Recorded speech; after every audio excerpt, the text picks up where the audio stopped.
My name is Fran, and I want to introduce myself to you.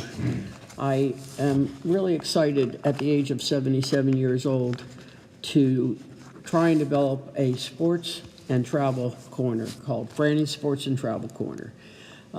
What I've tried to do is use those years to my benefit and do something that I truly love, which is talk about sports and talk about travel.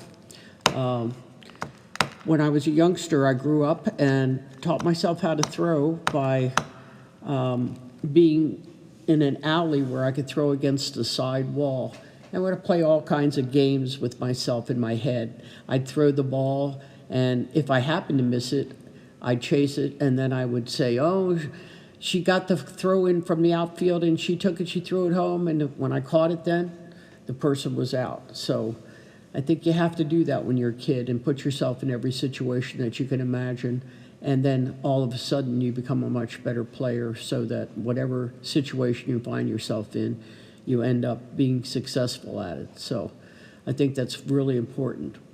From the time I was a kid, I just loved sports, and in my era, being a woman athlete was not advantageous. Most people didn't think that women should play sports, but it was something that touched my soul from the time I was a kid, and I always knew that I wanted to teach and coach and participate. So I did that from playing stickball to dodgeball to anything that I could do that had a ball in it. And so from there, I ended up at 10 years old winning the AAU for the East Coast for throw for distance. And I don't remember how long it was now, but it made me want to be competitive. So from there, I played every sport that I could think of, volleyball, basketball, softball, and was able to work myself up to be an all-state player by the time that I was in high school and college.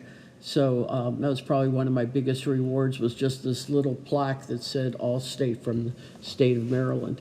I also got to see the best people play in Baltimore, which were the Baltimore Ravens, as well as the Baltimore Colts, which was what they were when I grew up, and the Baltimore Orioles. So I got to see Johnny Unitas, and I got to see Raymond Berry and Brooks Robinson and Frank Robinson, all those wonderful athletes that played for the love of the game. And having grown up, that's what I played for, the love of the game, the competition, challenging myself to see if I couldn't be better and better at what I did. So, and then I had a 27-year career at mostly Division II schools, but didn't matter. What I wanted to do was take schools that nobody believed in and make them a winner. And that's what I did continually every place that I taught or coached. And so that love of the game I took with me and hopefully changed a lot of young people's lives, which I hope to interview for you, and just talk about the difference in the men's and women's game and the love of the game, and talk to you a little bit more about travel. So I hope you'll tune in to Franny's Corner and really get excited about talking about sports and travel.